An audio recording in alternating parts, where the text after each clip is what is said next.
할렐루야. 153 저녁기도에 오신 여러분들을 주님의 이름으로 환영하고 축복합니다. 오늘도 귀한 저녁 시간 가운데 하나님이 우리와 함께 하심을 경험하며 하나님의 영광을 경험하는 시간이 되기를 소원하겠습니다. 오늘 이 저녁 시간에도 하나님이 우리에게 주신 말씀 보도록 합니다. 요한계시록 8장 1절에서 6절 말씀까지 보도록 하겠습니다. 요한계시록 8장 1절에서 6절 말씀입니다. 우리 같이 한 목소리로 다 함께 봉독하도록 하겠습니다. 시작. 일곱째 인을 떼실 때에 하늘이 반시간쯤 고요하더니 내가 보매 하나님 앞에 일곱 천사가 서 있어 일곱 나팔을 받았더라. 또 다른 천사가 와서 제단 곁에 서서 금향로를 가지고 많은 향을 받았으니 이는 모든 성도의 기도와 합하여 보좌 앞 큰 제단에 드리고자 함이라. 향연이 성도의 기도와 함께 천사의 손으로부터 하나님 앞으로 올라가는지라. 천사가 향로를 가지고 제단의 불에 담았다가 땅에 쏟음에 우레와 음성과 번개와 지진이 나더라. 일곱 나팔을 가진 일곱 천사가 나팔 불기를 준비하더라. 아멘. 옛날 말에요. 참을 인자 셋이면 살인도 면한다라는 말이 있습니다.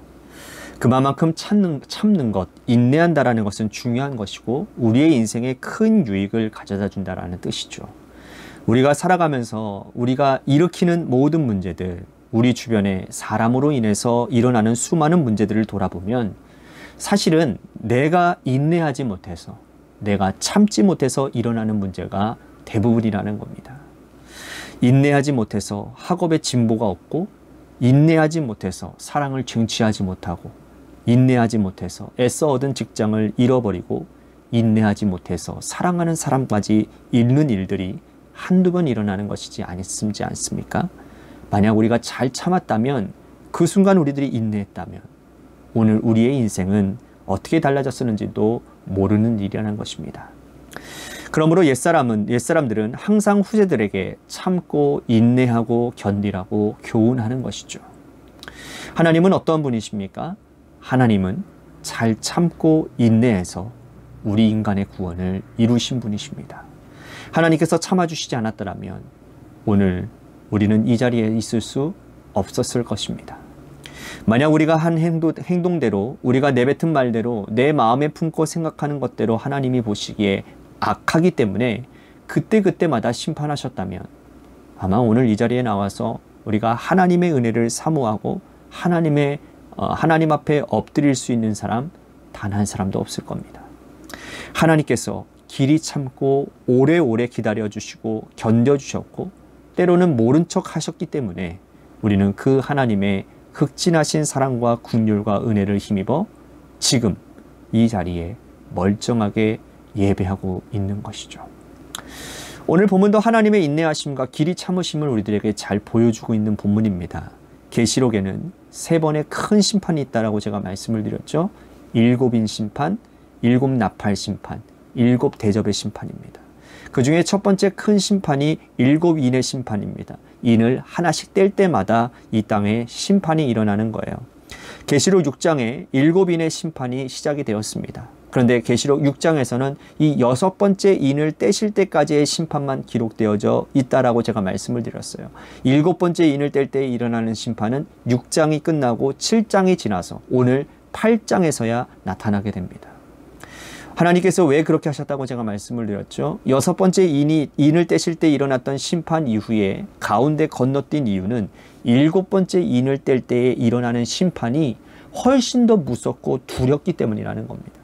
내가 이 땅에 여섯 번째 인을 뗄 때까지 심판을 했으면 이제 좀 돌이키지 않겠느냐, 이제 좀 돌이켜서 회개하고 하나님 앞에 엎드려서 나오면 지금까지의 심판을 보고 돌이키면 이제 회개하는 자들을 건지시고 하나님의 손으로 그들을 붙드시고 인도해 주시고 품어 주시겠다라는 하나님의 위대한 사랑의 표시였던 것이죠. 그런데 인간들이 돌이키지를 않는 겁니다.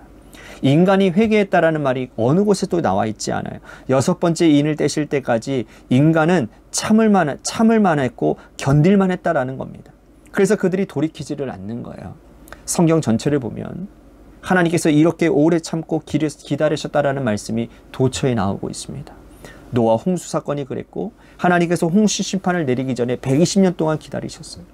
노아를 통해 방주를 짓게 하셨습니다. 그런데도 사람이 돌아오지를 않습니다. 하나님이 방주의 문을 닫기도 전에 7일을 또 기다리십니다.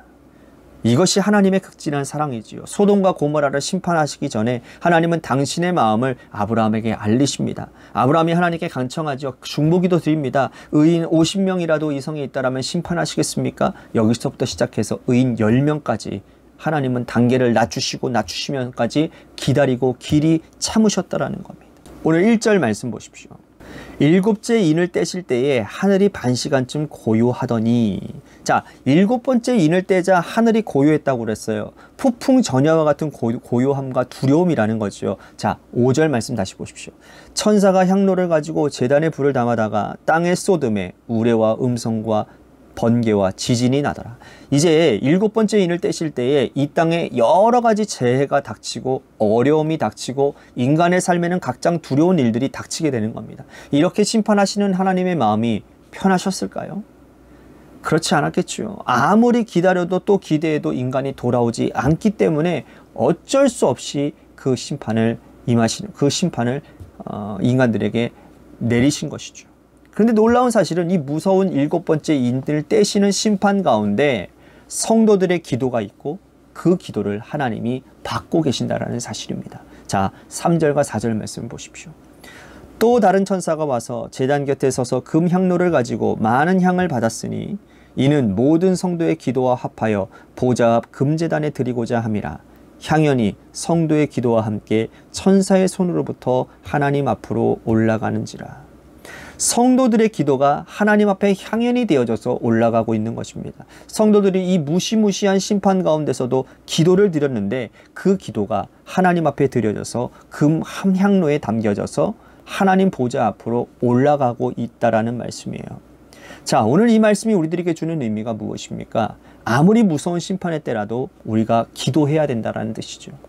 어떤 고난과 어떤 환난과 어떤 우리의 인생의 문제와 어려움이 일어나도 우리는 기도를 쉬지 말아야 된다는 말씀이에요.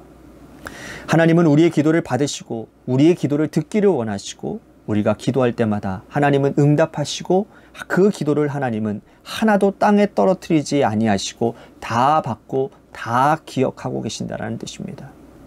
오늘 이 말씀이 그것을 증거하고 있지 않습니까? 많은 성도들은 기도해야 될 때와 기도하지 않아야 될 때를 구별해야 됩니다. 우리 인생에 아주 조그마한 희망이 남아있을 때는 열심히 기도합니다. 내가 기도하면 이루어질 것이라고 생각하고 간구하고 또 엎드리지요. 그런데 열심히 기도했는데 인생의 문제가 해결되어지지 아니하고 자꾸 똑같은 문제들이 반복되어질 때 그때는 기도하지 않습니다. 기도해도 똑같구나. 내가 열심히 기도해도 변하는 것이 없구나.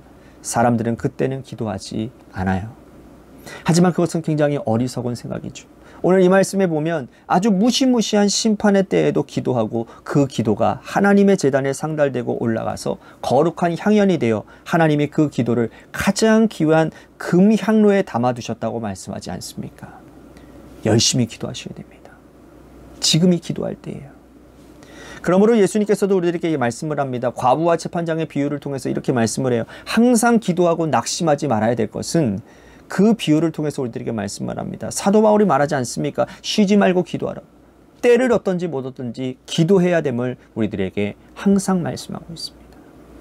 그러므로 우리의 인생도 어떤 고난과 어떤 환난이 닥쳐도 이제는 나는 기도하지 않아도 되겠다라고 포기할 때라도 결코 포기하지 마시고 계속 하나님께 엎드려 간구하시기를 바랍니다. 그러면 우리의 모든 기도가 하나님께 상달되어지고 하나님은 그 기도를 받으시고 우리의 때가 아니라 내가 원하는 가장 적절한 타이밍이 아니라 하나님의 때에 하나님의 방법으로 이루시고 응답해 주실 줄로 믿습니다. 어리석은 인간들은 7번째 인을 떼어주실 때조차도 회개하지 않습니다. 그래서 하나님의 심판은 곧장 7나팔 심판으로 이어지게 됩니다. 천사들이 나팔을 하나씩 부는 거예요. 그러면 그때마다 이 땅에 무서운 재앙이 몰아닥치게 됩니다. 자, 7절 말씀 보십시오. 첫 번째 천사가 나팔을 부니 피 섞인 우박과 불이 나와서 땅의 쏟음에 땅의 3분의 1이 타버리고 수목의 3분의 1도 타버리고 각종 푸른 풀도 다 타버렸더라. 자, 첫 번째 천사가 나팔을 부는데 3분의 1이 다 타버립니다.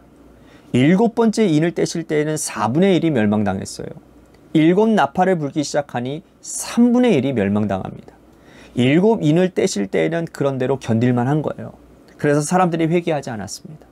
7 나팔을 불 때에도 사람들은 회개하지 않았습니다. 아직 3분의 2가 남았다라고 생각하기 때문이라는 겁니다.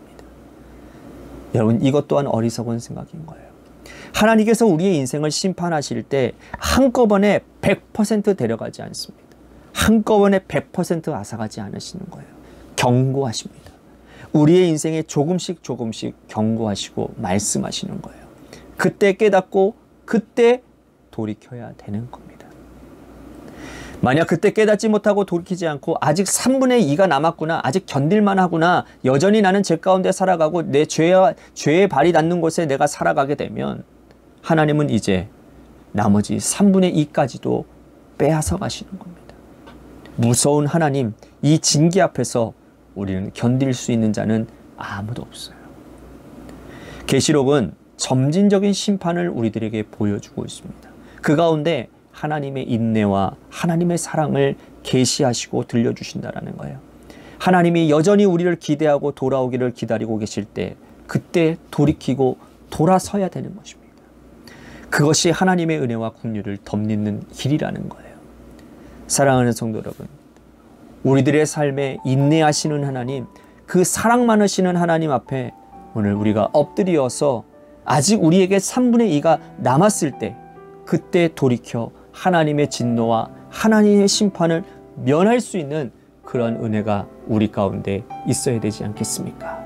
오늘 기도하며 우리가 돌이켜야 될 것이 무엇인지, 하나님 앞에 회개해야 될 부분이 무엇인지를 우리들이 고백하며 철저히 회개하며 하나님께로 돌이키는 역사들이 일어나는 기도의 시간이 되었으면 좋겠습니다. 또 한 가지 우리 같이 기도할 것은 교회의 재개발을 위해서 여러분들 기도해 주시고, 또한 세워주신 하나님의 직분자들을 위해서 기도하시기를 바랍니다. 또 한 가지 우리 홍정열 집사님을 위해서 기도해 주시고, 또한 우리 이도현 학생과 한유진 학생, 우리 고3 수험생들을 위해서 기도해 주셨으면 좋겠습니다. 마지막으로 여러분들의 삶의 자리와 여러분들의 자녀들을 위해서 기도하시다가 시간 돌아가시기를 바랍니다. 우리 같이 노래 끝날 때까지 함께 기도하며 나아가도록 하겠습니다. 기도하시겠습니다.